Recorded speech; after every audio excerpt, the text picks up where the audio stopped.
प्रिय विद्यार्थियों नमस्कार। हिंदी की ऑनलाइन शिक्षण व्यवस्था में आप सबका हार्दिक अभिनंदन स्वागत। आज हम कक्षा 11 के मीरा के पद क्रमांक 2 का अध्ययन कर रहे हैं। तो देखिए, मीरा के पद क्रमांक 2 इसके शब्दार्थों का अध्ययन करेंगे, भावार्थ का अध्ययन करेंगे और साथ में ही व्याख्या और काव्य सौंदर्य इसकी चर्चा हम करने वाले हैं। मीरा के पद नरोत्तम दास स्वामी द्वारा संकलित संपादित मीरा मुक्तावली से लिए गए हैं। मीरा ने इस पद क्रमांक 2 में भगवान श्री कृष्ण के प्रेम रस में डूबे हुए होने और सभी रीति रिवाजों से मुक्त होने, इसी के साथ साथ गिरधर नागर के प्रेम के कारण से अमर होने की बात कही है। तो देखिए, समझते हैं पद क्रमांक 2। सबसे पहले हम इसमें आए कुछ प्रमुख कठिन शब्दों की चर्चा करते हैं। बांधी यानी बांधना,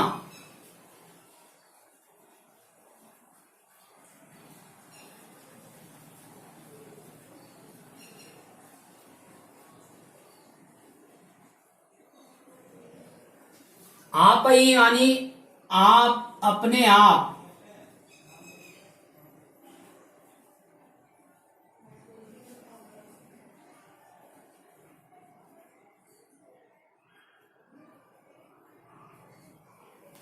साची मानी सच्ची,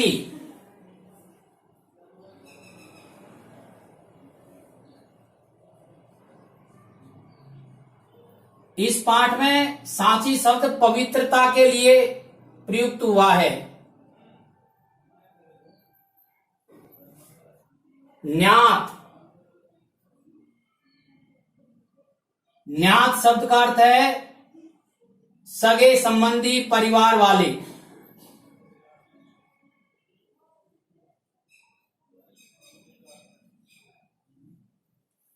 कुलनासी,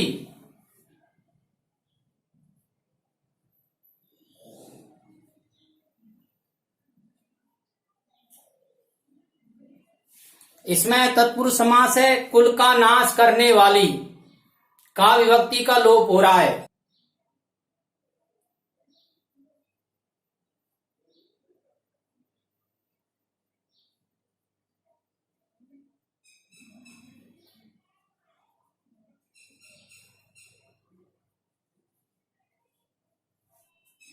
विष मानी जहर,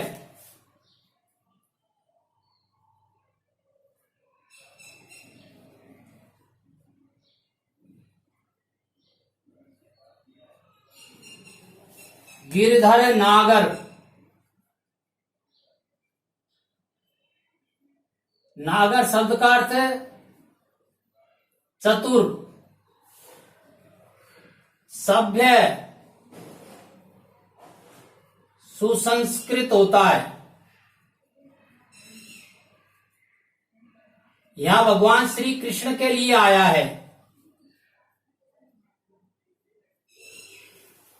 सहज, सरलता से,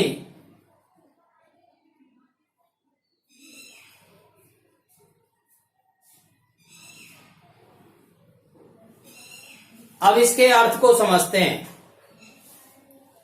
पग घुंघरू बांध मीरा नाची, मैं तो मेरे नारायण सू, आप ही हो गई साची। पग घुंघरू बांध मीरा नाची, लोग कहे मीरा भई बावरी, न्यात कहे कुलनासी। विष का प्याला राणा भेजा, पीवत मीरा हासी। मीरा के प्रभु गिरधर नागर, मीरा के प्रभु गिरधर नागर, सहज मिले अविनाशी। पग घुंघरू बांध मीरा नाची।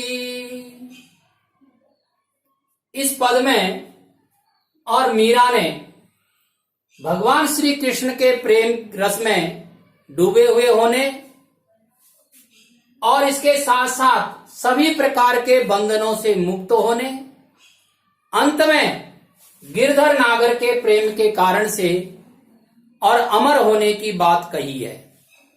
तो देखिए, पग घुंघरू बांध मीरा नाची। मीरा कह रही है कि मैं तो पैरों में घुंघरू बांध करके और भगवान श्री कृष्ण के प्रेम में और नाच रही हूं। मैं तो मेरे नारायण सु आपई हो गई साची। मीरा जी कह रही हैं कि मैं तो मेरे नारायण से, नारायण यानी रक्षक, पति, स्वामी, उससे अपने आप साची हो गई हूं, अर्थात उनके प्रेम के कारण से और मैं पवित्र हो गई हूं। लोग कहे मीरा भई बावरी, न्यात कहे कुल नासी।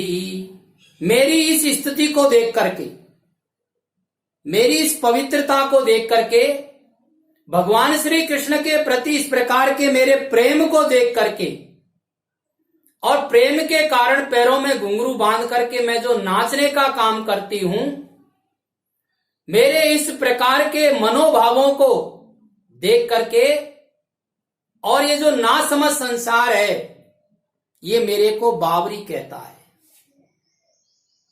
संसार के लोग मीरा को बावरी क्यों कहते हैं? क्योंकि इस प्रकार की रीति रिवाज है कि महिलाएं, राजघराने की जो महिलाएं हैं, वो राजघराने से बाहर नहीं निकलती है, परिवार से बाहर नहीं निकलती है। मीरा तो भगवान श्री कृष्ण को अपना स्वामी, रक्षक, अपना पति मान चुकी है, इसलिए वो भगवान श्री कृष्ण के प्रेम में डूब करके पैरों में घुंघरू बांध करके नाचने का काम करती है। मीरा के इस प्रकार के और चित्रण को देख करके लोग उनको कहते हैं कि मीरा तो बावरी हो गई है, पर वास्तविकता यह है, बावरी मीरा नहीं हुई है, बावरा संसार हो गया है, जो वो मीरा की इस पवित्रता को समझ नहीं पा रहा है। न्यात कहे कुल नासी। और जो परिवार के लोग हैं, जो कुटुंबी हैं, रिश्तेदार हैं, वो कह रहे हैं कि मीरा ने तो हमारे कुल का नाश कर दिया है। कुल नासी, कुल का नाश कर दिया है, कुल को खत्म कर दिया है, कुल को लज्जित कर दिया है। विष का प्याला राणा जी भेजा, पीवत मीरा हासी। अब मीरा के इस प्रकार के और कृत्यों को देख करके मीरा के जो देवर हैं, उन्होंने मीरा को मारने के लिए और विष यानी जहर का प्याला भेजा। पर चूंकि मीरा तो भगवान श्री कृष्ण के प्रेम में डूबी हुई थी, इसलिए हंसी के साथ हंसते हंसते और मीरा ने वह जहर का प्याला पी लिया। और मीरा कहती है कि मैं तो उस जहर के प्याले को भगवान श्री कृष्ण का प्रसाद समझ करके पी गई और वह जहर मेरे लिए अमृत बन गया, मैं उसके कारण से अमर हो गई। मीरा के प्रभु गिरधर नागर सहज मिले अविनाशी। मीरा कहती है कि मेरे जो प्रभु है, मेरे जो स्वामी हैं, वो तो चतुर, सुसंस्कृत, सभ्य, गिरिराज पर्वत को धारण करने वाले भगवान श्री कृष्ण हैं। नागर शब्द के कई अर्थ हैं। नागर यानी नगर में रहने वाला, नागर यानी स्त्री के पति का छोटा भाई, और नागर यानी सभ्य, सुसंस्कृत, चतुर व्यक्ति। और यहां नागर जो शब्द है, ये भगवान श्री कृष्ण के लिए आया है। मीरा ने भगवान श्री कृष्ण को पति के रूप में स्वीकार किया है, इसलिए उन्होंने उनको गिरधर नागर कहा है। मेरे जो गिरधर नागर है वो कैसे हैं? सहज मिले, सहज रूप में ही मिल जाते हैं और अविनाशी, अविनाशी है, उनको वो कभी नष्ट नहीं होने वाले हैं। ऐसे इस पद में मीरा ने भगवान श्री कृष्ण के प्रति उनके प्रेम को और यहां दर्शाया है। अब इस पद की व्याख्या यदि हम करते हैं तो व्याख्या के पद यहां आपको समझाए जा रहे हैं। जब भी हमें व्याख्या करनी होती है तो सबसे पहले हम प्रसंग लिखते हैं। प्रस्तुत पाठ हमारी हिंदी की पाठ्य पुस्तक आरोह के पाठ मीरा के पद से लिए गए हैं। ये नरोत्तम दास स्वामी जी द्वारा संकलित संपादित मीरा मुक्तावली से लिए गए हैं। और इस पद के अंदर मीरा ने भगवान श्री कृष्ण के प्रेम में रस में डूबी हुई होना, सभी प्रकार के रीति रिवाजों से मुक्त होना और इसके साथ साथ भगवान श्री कृष्ण के प्रेम के कारण से अमर होने की बात कही है। ये इसका प्रसंग हो जाएगा। फिर अर्थ और भावार्थ, अभी हमने जो पढ़ा है समझा है वो इसका अर्थ और भावार्थ, अर्थ और भावार्थ ही इसकी व्याख्या है। ऐसे दो पद ये लिखने होते हैं। इसके बाद में उस पद से संबंधित काव्य सौंदर्य, तो काव्य सौंदर्य के यहाँ कुछ पद दिए हैं। जैसे इसका हम काव्य सौंदर्य देखते हैं तो सबसे पहले भाषा, इस पद की भाषा राजस्थानी और ब्रज भाषा है। छंद मुक्त ज्ञेय पद है। कला का इसके अंदर अभाव है। अलंकार यहां जो दिया है कयई कुल नासी, कै वर्ण की लगातार आवृत्ति होने के कारण से, और यहां पर अनुप्रास अलंकार है। और फिर विशेष में हम कह देंगे कि मीरा ने इस पद में यह समझाने का प्रयत्न किया है कि जो व्यक्ति भगवान श्री कृष्ण पर अगाध प्रेम रखता है, विश्वास रखता है, यह संसार उसका कुछ नहीं कर सकता।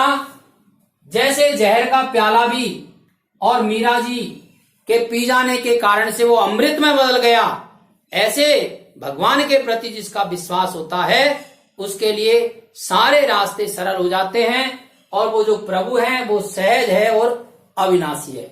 इस प्रकार के इसके काव्य सौंदर्य के पद हो जाएंगे।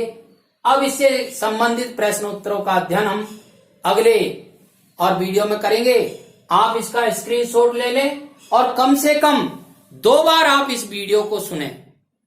आप सुने, साथ ही इस प्रकार के विद्यार्थी जो शिक्षण से कहीं न कहीं जुड़ नहीं पा रहे हैं किसी भी कारण से और आपके संपर्क में हैं, तो ऐसे विद्यार्थियों तक ये वीडियो आप जरूर शेयर करें, क्योंकि उनकी पढ़ाई का जो काम होगा वो निश्चित रूप से सेवा का कार्य होगा। धन्यवाद।